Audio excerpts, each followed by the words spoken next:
Hello, everyone, and welcome to another episode. The recent political turmoil in Maharashtra was a milestone in Indian politics never seen before. After many twists and turns, Eknath Shinde became the Chief Minister of Maharashtra with the BJP alliance.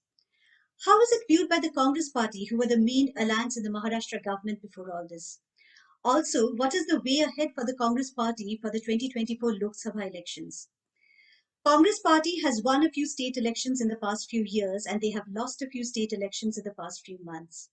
In a few cases, the Congress party formed a government which fell because MLAs switched parties well after the government was formed.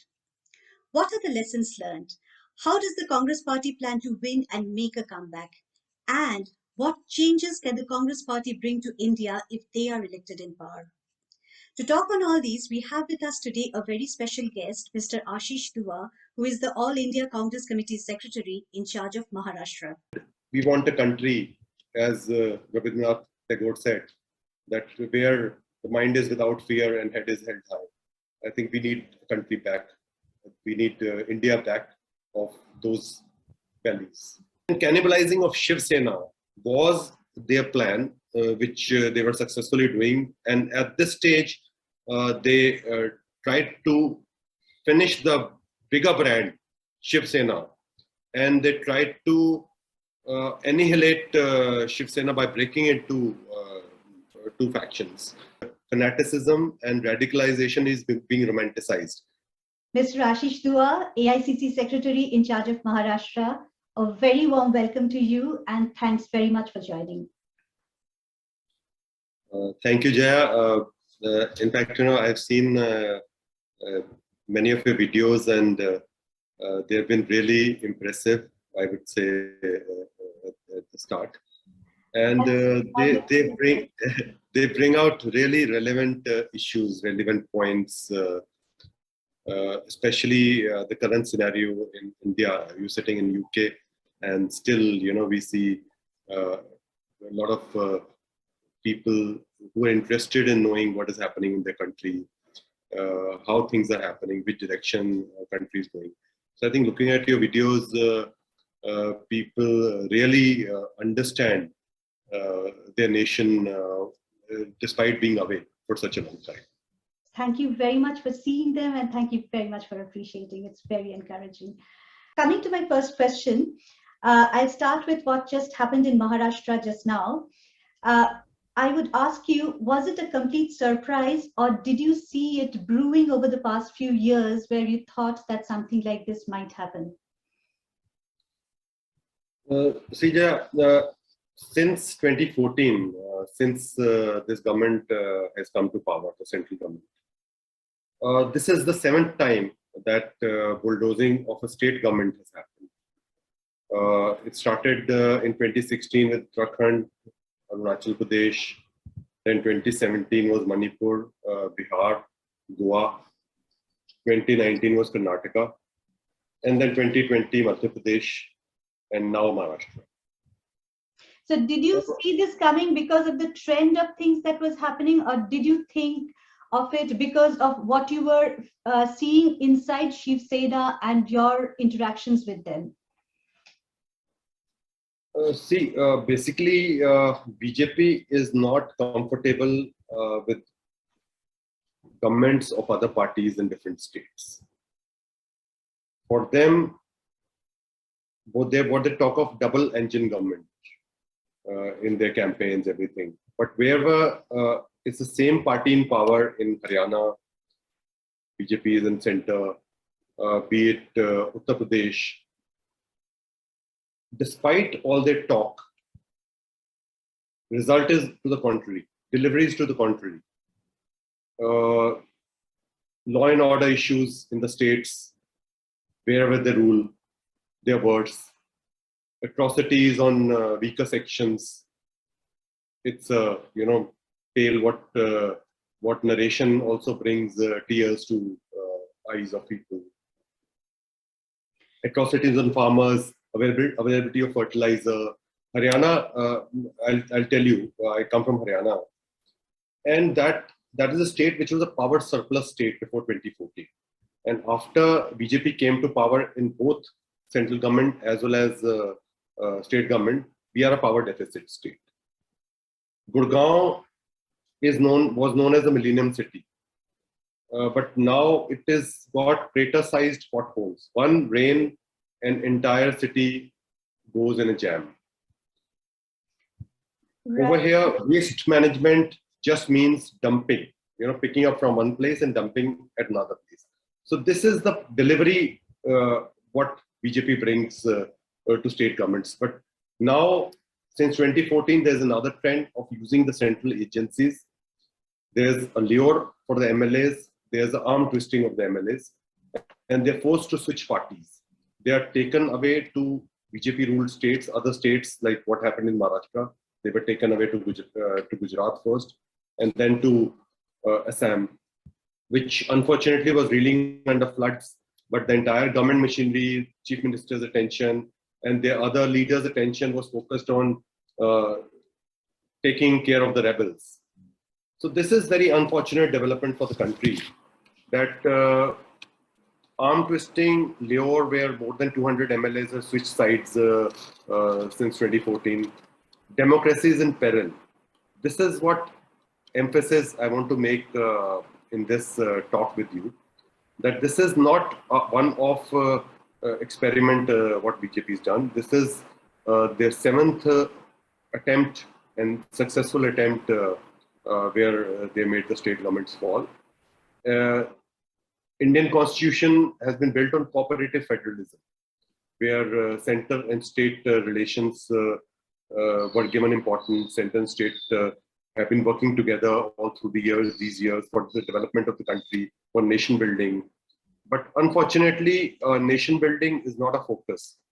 It is supreme interest of the Supremo of BJP party, which is prime for them, and rest of the things don't matter for them.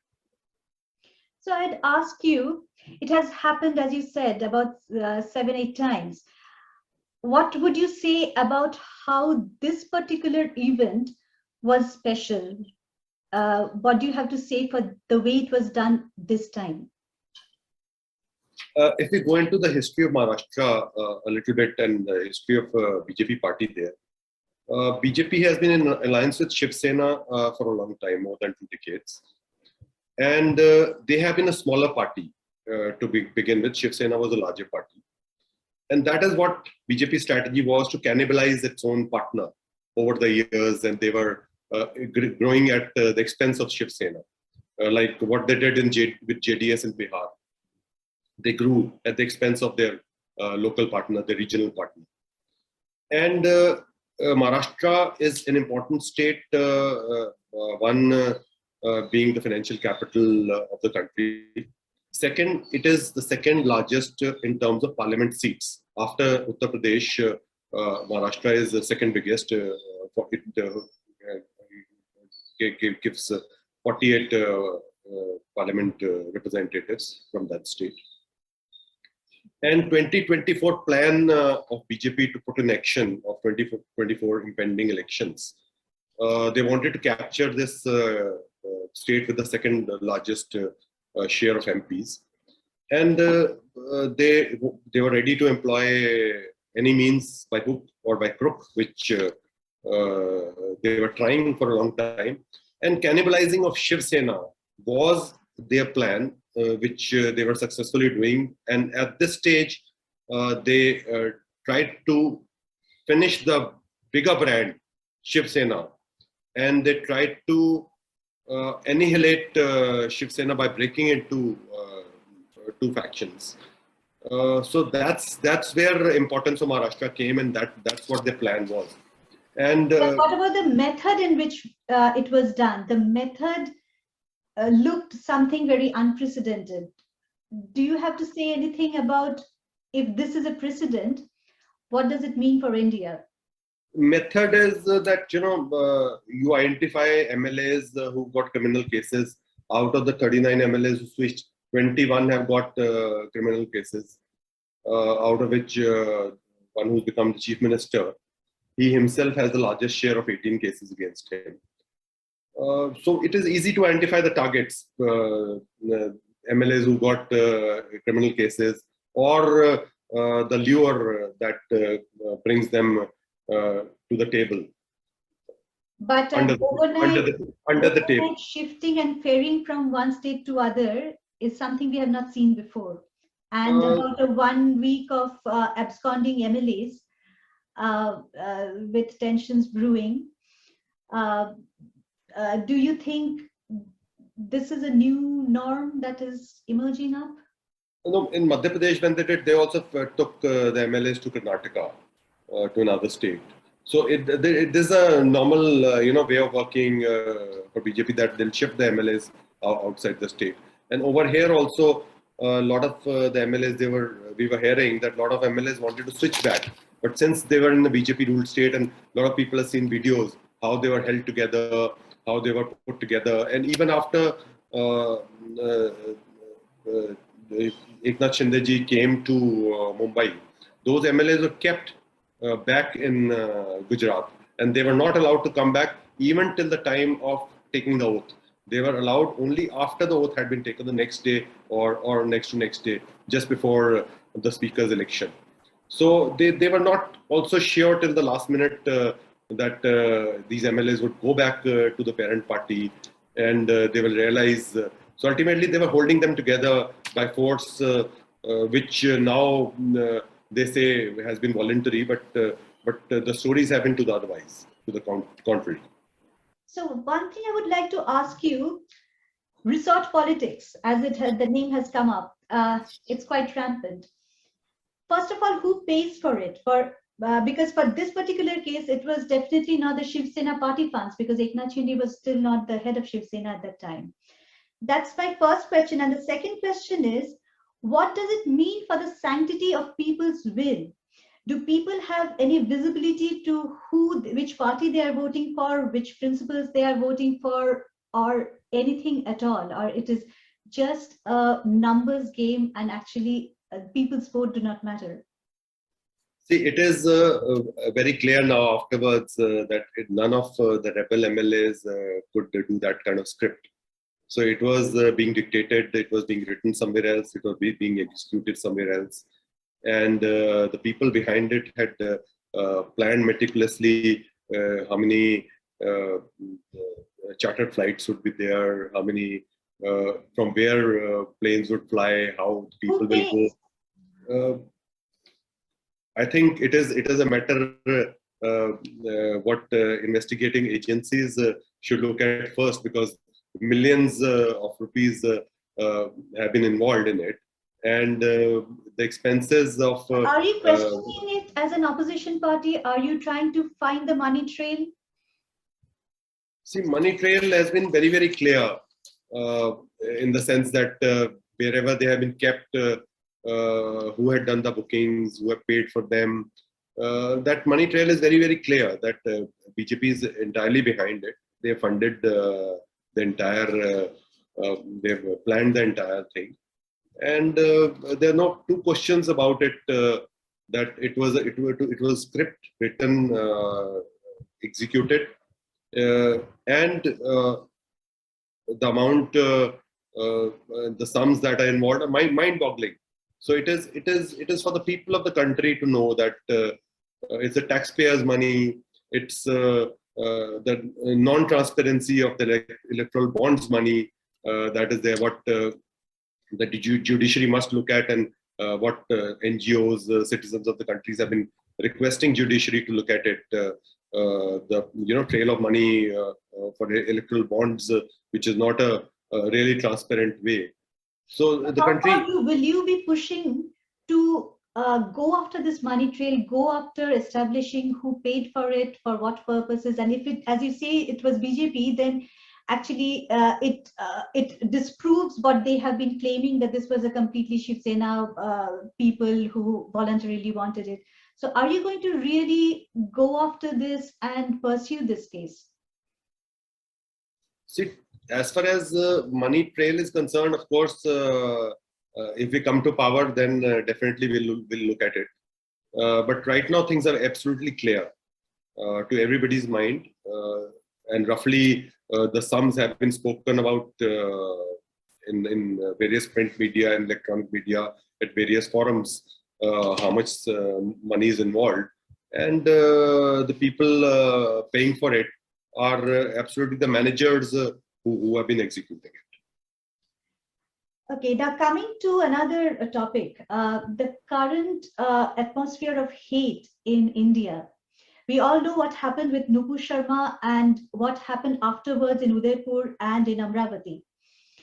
Now, I'll not just say Nupur Sharma here because before she spoke, there was another panelist who was speaking counter to her, who was also spewing equal venom against Hinduism.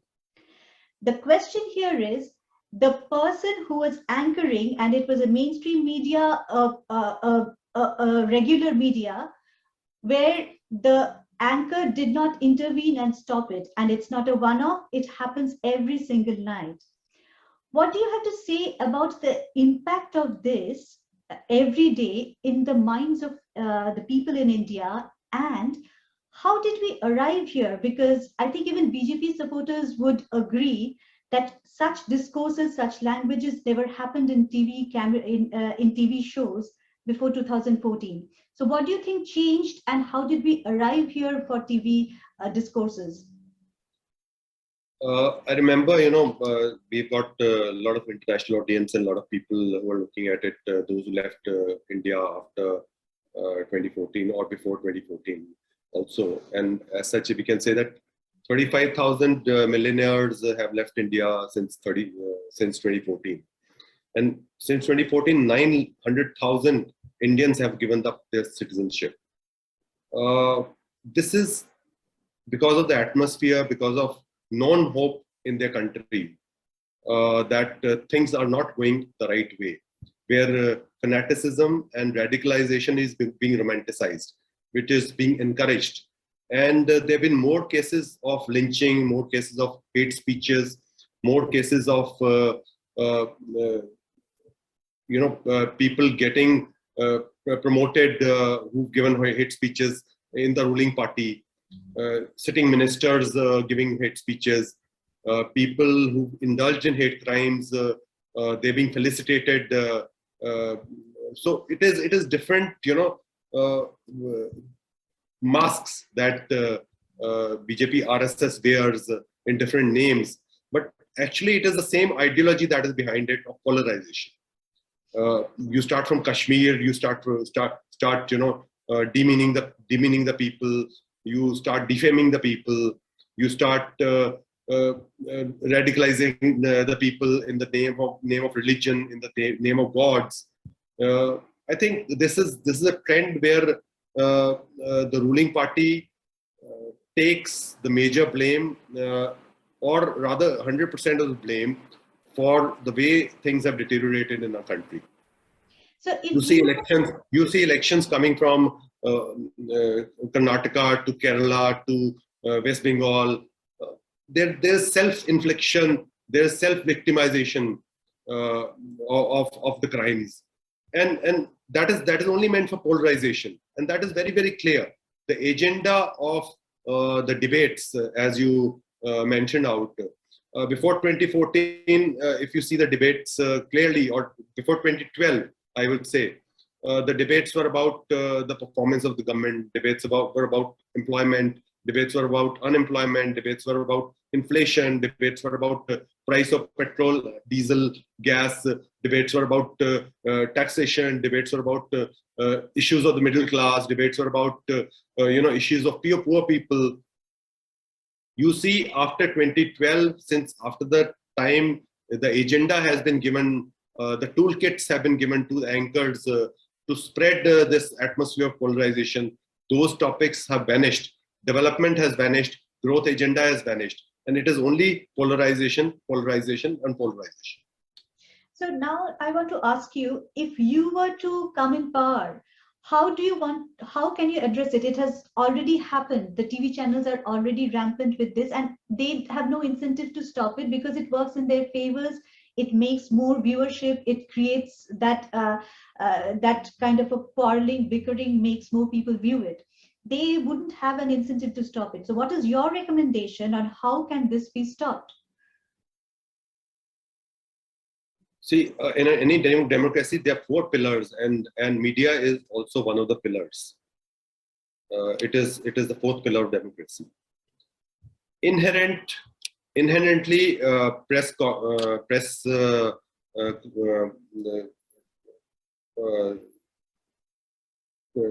body of the journalists have called a meeting, I believe, today to discuss about these issues where there's attack on media freedom, and on press freedom index, India has drastically declined in last few years, and that is a worry of people who are thinking about the country.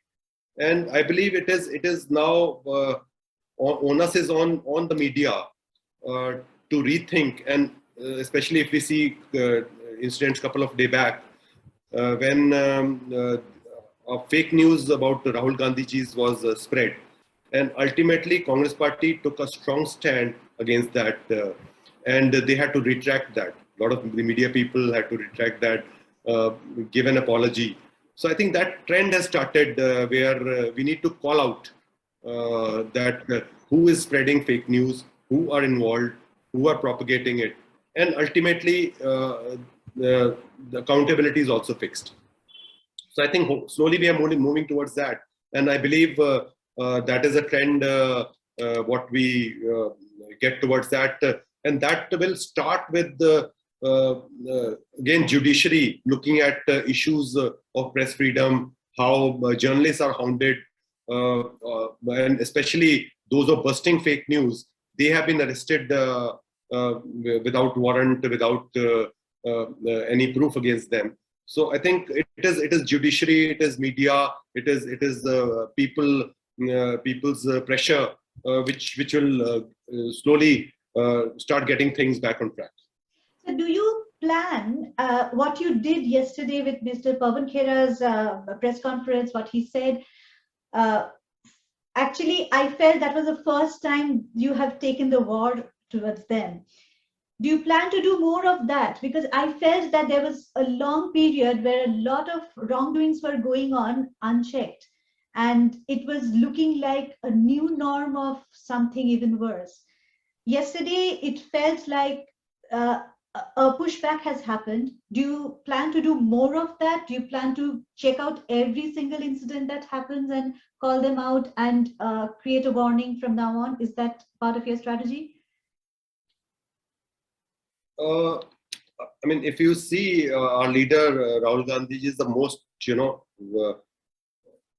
affected leader by this fake news toolkits that have been spread on social media, on media. I think as a party, we have taken it very, very seriously. We have gathered the resources. People also have realized we are taking people on our side. That policy of BJP's of jingoism, where you talk of 56-inch chest and you allow a clean chit on the borders to China, where they have encroached our land. That also has been called, their bluff has been called. In diplomacy, India was considered soft power all through these years. We are losing that advantage. And India was respected all over the world because of its values of non-violence, because of its inclusiveness, because of its respect for everybody, because of its justice, fraternity, democracy, equality.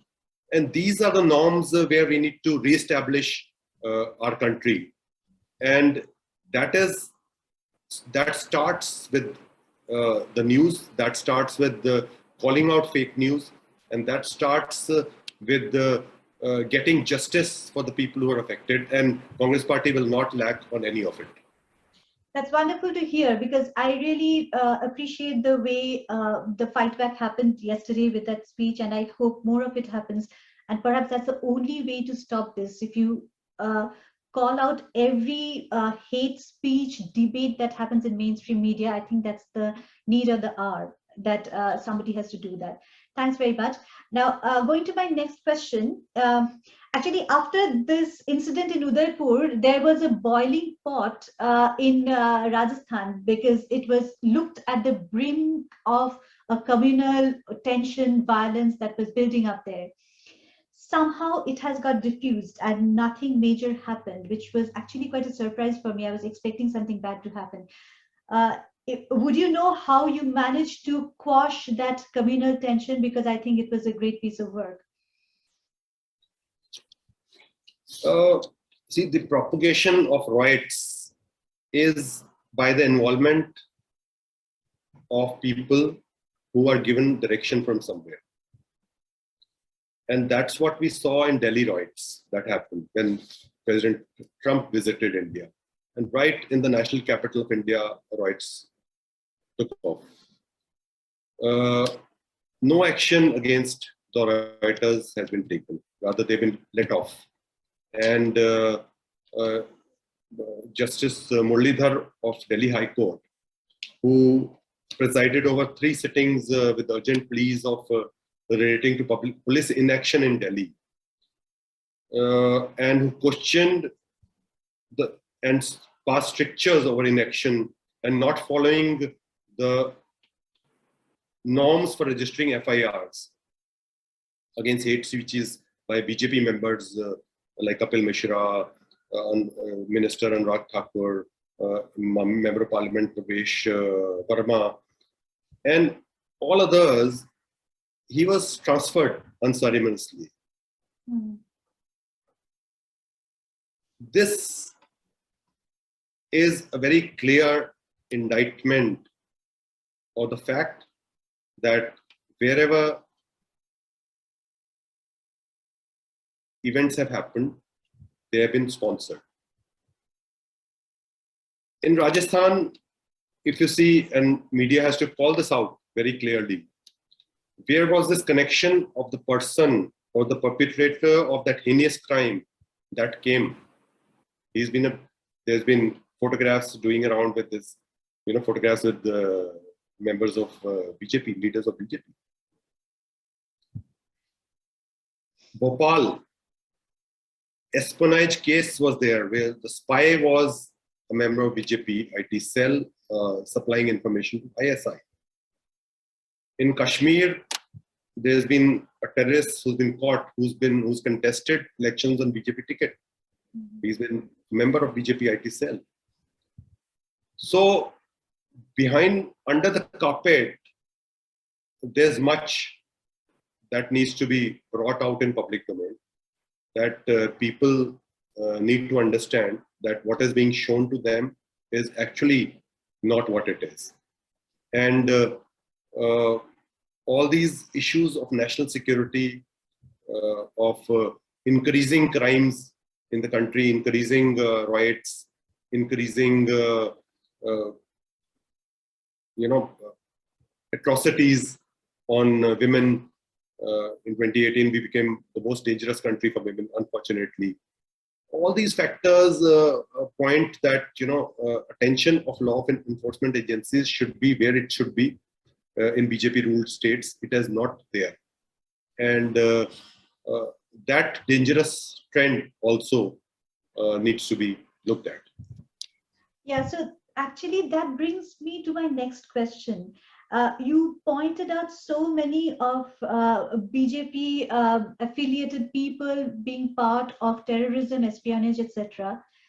We do not see enough of that information actually percolating to people, that communication happening enough. And actually, with that, I'll ask you the next question, which is, with that, I'll give you a few data points. You know that, I know that, and I'll just give it for the audience. That is, today, India democracy is at its lowest. India is no longer categorized as a democracy. It has been an electoral autocracy now. India's poverty is at a lowest, it is at its worst in 2 decades. 2006 to 2016, a record number of people were brought out of poverty. Now they have gone back to poverty. Hunger index, India features the worst in 2 decades and is now lower than Pakistan and Bangladesh. In press freedom index, India has the lowest ranking in its entire history. In environment, India ranks 180 out of 180 countries. That is, it is at the rock bottom, featuring lower than Pakistan, Bangladesh, and all other countries. In passport, India has one of its worst passport value in decades. Since 2006, it is one of its worst value.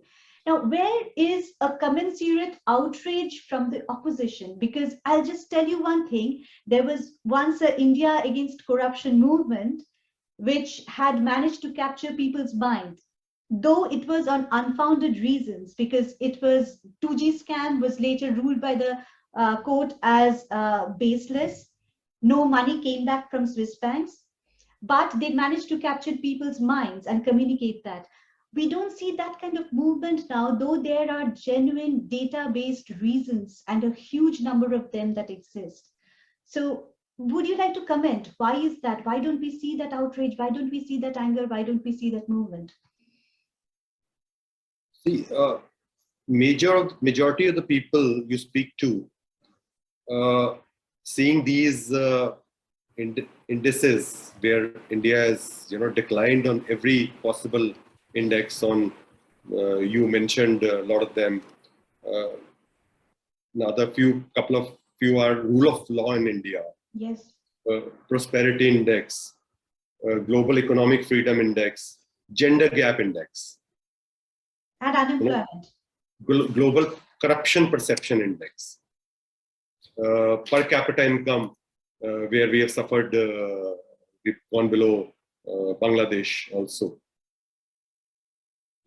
Internet shutdowns, we call ourselves a digital India, but there have been 109 internet shutdowns in 2020. So all these indices, majority of the people you speak to, they hang their head in shame that they're helpless where their country is going. But there is the opposition's movement, like an IAC movement that had happened, and you have you have supporting figures, and you have supporting very clear supporting figures to show that. As part of opposition, we've been raising this, and it is not just the indices, it is the quality of life for people which has suffered. People are experiencing more inflation in their day-to-day life with their limited income, and it's a double attack on people where their incomes have gone down and expenses have risen. So, and every household is feeling it. Every household is feeling the betrayal of the promises that were done on black money, that promised 15 lakhs that were to come to them. Dollar what was to come at 40 rupees. Petrol had to come to 40 rupees. Every single promise of this government, and which themselves they've said that they were only election time promises, we didn't mean to.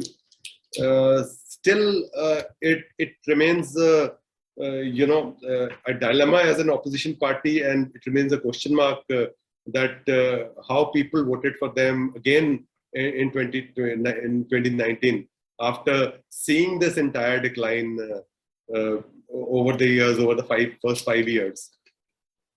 So I'll ask you something here. Congress party has managed to win a few elections, even in this environment, over the past few years. And they have lost a few elections in the past few months. But what are the factors do you think contributed to your wins in this environment, and what are the factors that contributed to your loss? The Congress party agenda is consistent. What we bring to the people, it is an agenda for which we have our existence for last 135 years. Of inclusiveness, of taking everybody along, of equality, fraternity, justice, and on the basis of performance, on the basis of development, on the basis of growth, what we've given to the country in last 60 years, as much as we ruled in at the center or in different state governments. And if you see in 1947, when India got freedom, what situation we were in. There are 526 princely states. The poverty was very, very high. People were dying of hunger, and immediately we had to take care of 80 lakh refugees from across the borders. Literacy was just 24%. Life expectancy was only 31 years or 32 years. And the entire country progressed based on a delivery mechanism developed by successive Congress governments, be it development of public sector units, be it made in India, be it emphasis on getting the people out of the poverty by various measures of the employment, rural employment guarantee schemes, of giving farmers the benefits, the subsidy, everything, every measure of Congress party, waiver of farm loans, providing electricity to the farmers for agriculture, growth of agriculture in the country, from where we became a growth from the grain deficit country to bread basket of the country. And now, if you see the reverse trend that has happened, that an ad hocism in the policy, that one day you announce to the world that we are ready to export wheat, and after 2 days you put a ban on export on grains.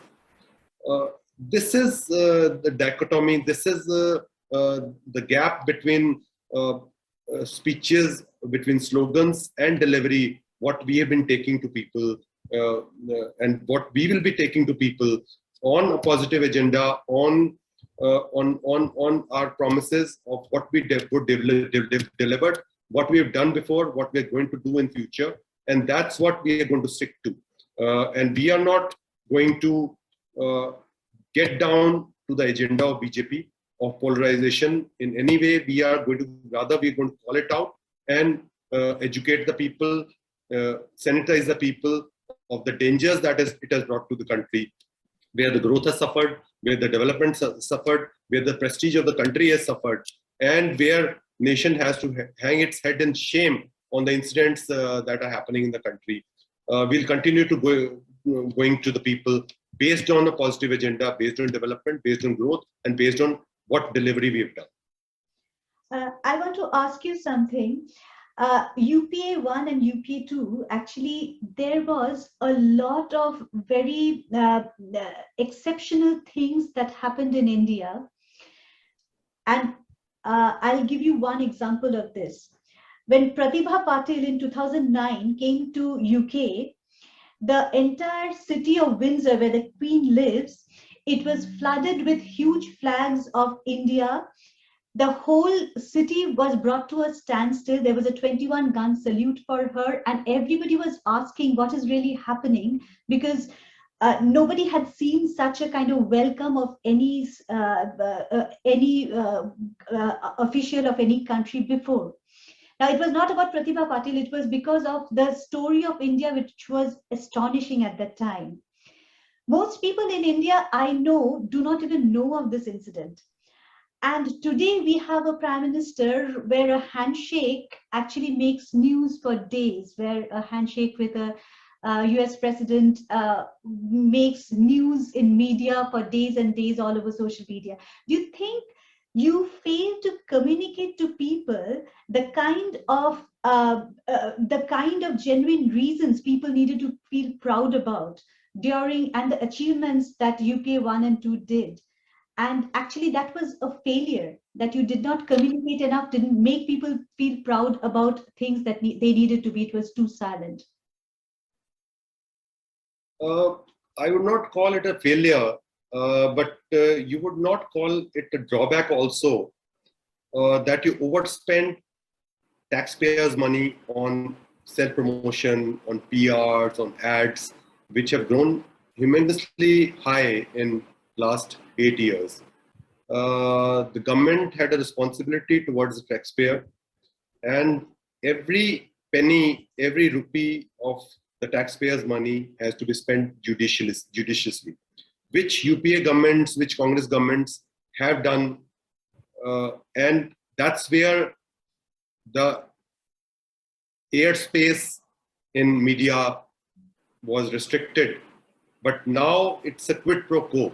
You are spending more on media, you're spending more on print, airtime, and that quid pro quo is reflecting in terms of more airtime for whatever the ruling party wants. I believe it's criminal, and there have been various facts that have come out, various schemes. One, they have been renaming and relaunching of a lot of UPA era schemes. And second, the amount of money spent on ads on, say, Beti Bachao, Beti Padhao has been more than 80% of the entire scheme's allocation. So that is injustice to the women, injustice to the girl child, injustice to taxpayer, whose money is only spent on airtime, on buying airtime. You see the scheme of Swachh Bharat, which again was a Nirmal Bharat scheme, which relaunched and renamed as Swachh Bharat. The entire huge spend of money on promoting that, showing one face across the country of Swachh Bharat. But you see what has happened across the country. You build toilets and there is no water connection in the toilets. There's no, they're just bare four walls at most of the places. So there are huge scams which have taken place, which is hidden in front of people because media is not projecting it. Because ultimately, the ad spend that they get, the revenue that they get from different sources, Ujjwala scheme, where you give one cylinder free to BPL families, which was again an ongoing scheme of earlier governments. But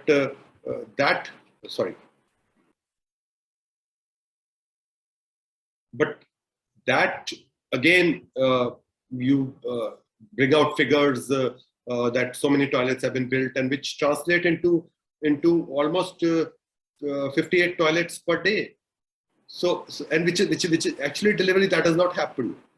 Even rural electrification, you pronounce one day in the entire country to the entire world that the media that India was not able to do electrification for villages, and you see every village has been electrified. But now you've got president nominee from NDA government there's no electricity in her village.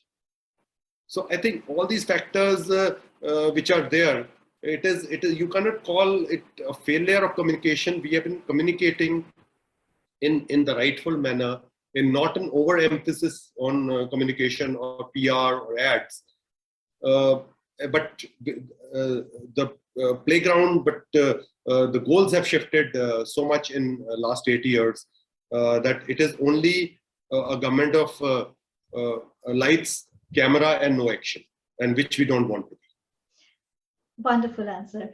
I would like to ask you that, can you tell me top 3 things Congress party stands for? Because today, even those who do not want the current government, they don't find a clear message from Congress as to what they can bring, what would excite them to vote for Congress. So could you tell me a little bit about what Congress stands for that should excite people to think of them? See, right now, first worry for everybody who's a nationalist, who thinks about their country, who cares for the country, is that discourse. Such unemployment, jobs have to be generated for our youth, because the demographic dividend that our country has, that might not turn into a disadvantage. That is a fear. And that's what we need to look at. That's what we need to focus at. Congress party, for us, it is basics. And we'll stick to the basics. Welfare of the people. Creation of jobs. How? Reduction of inflation. restoration of rule of law, so that people have faith in the country. World has faith in India's democracy, and whatever extrajudicial, extra constitutional measures are being taken for threatening the people, that need to be stopped. So India, for Congress Party, means that we need to go back to the basics for the people. And once we come to power, the entire focus will again come back where we were doing well. We were on the right track as far as employment generation was concerned. We were not into catchy slogans like Atmanirbhar Bharat, and we were doing Made in India. We had a national manufacturing policy where you change the name of national manufacturing policy to Make in India. But what has happened? Your trade deficit is more. You're importing more. Your manufacturing in the country has gone down because you implemented an ill-thought demonetization. You just wanted optics for something that black money is there, fake currency is there, terrorism is there, more cash is there in the country. But now what has happened?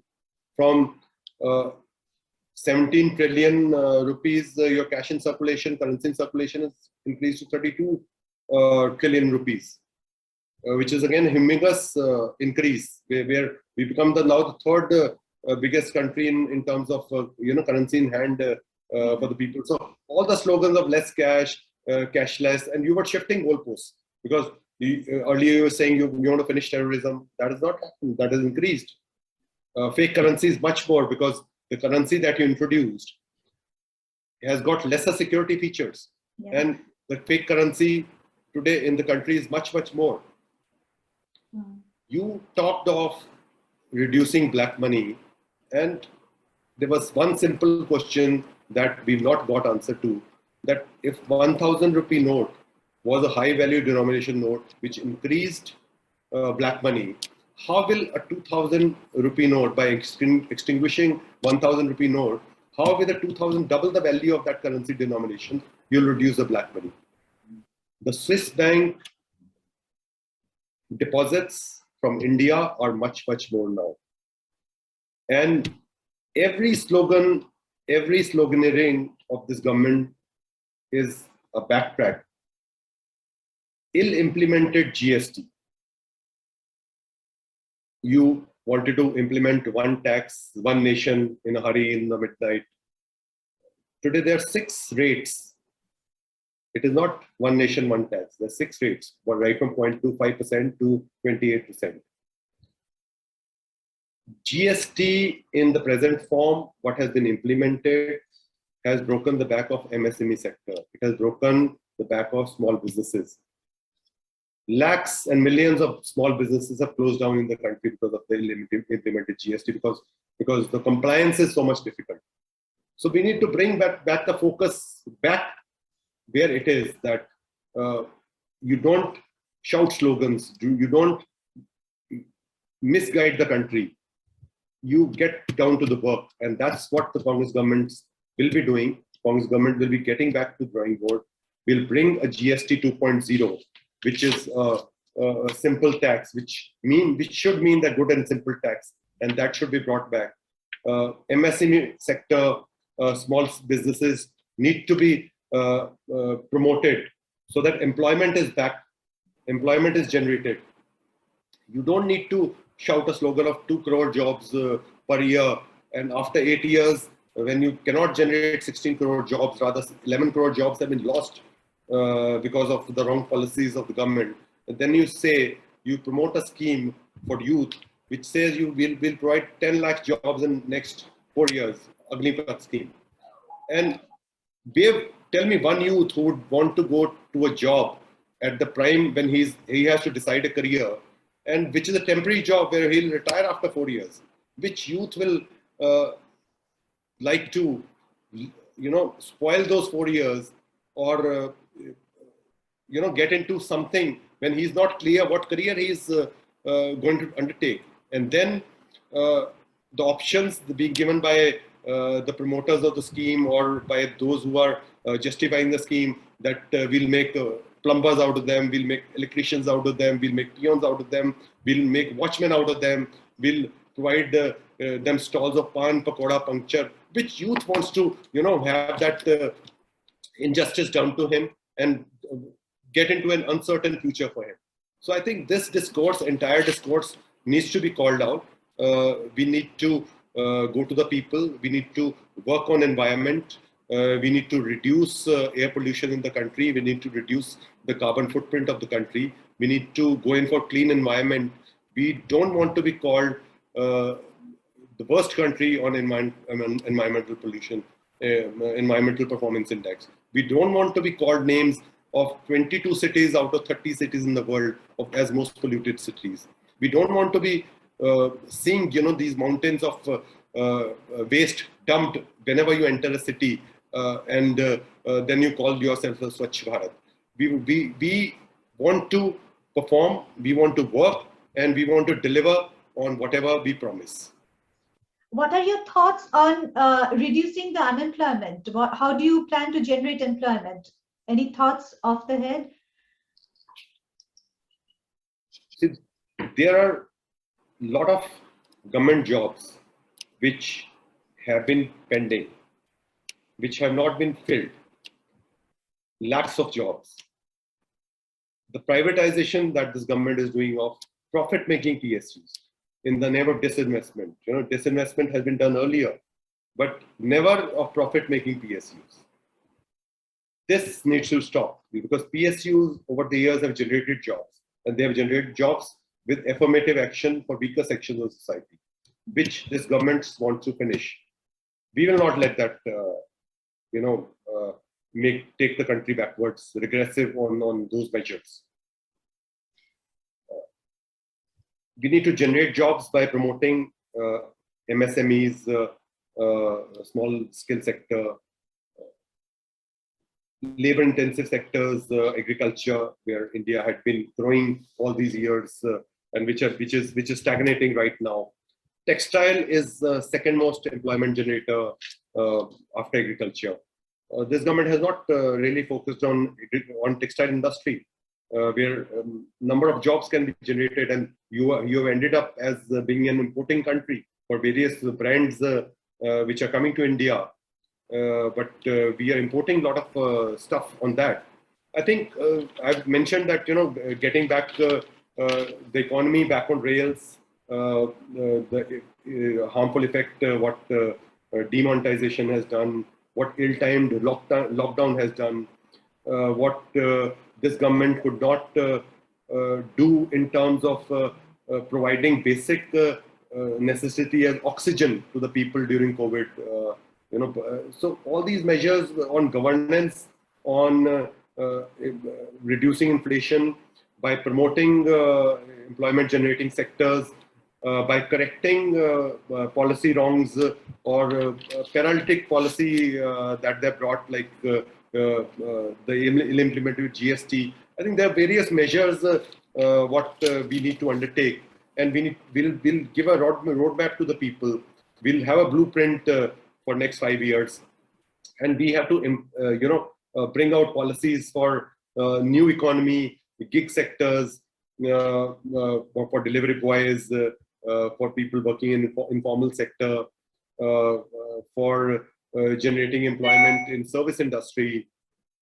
I think that, and there are ample opportunities, there are ample ways to generate employment, which this government has not looked at, because that is not their focus.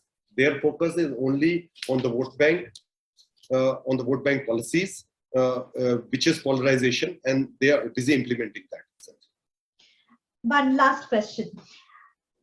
If you were to implement everything that you wish for tomorrow, in today's atmosphere of whatever has happened to India, where do you see India in the next 5 years? What is your vision of India that it can achieve in next 5 years, and how can it look like for you?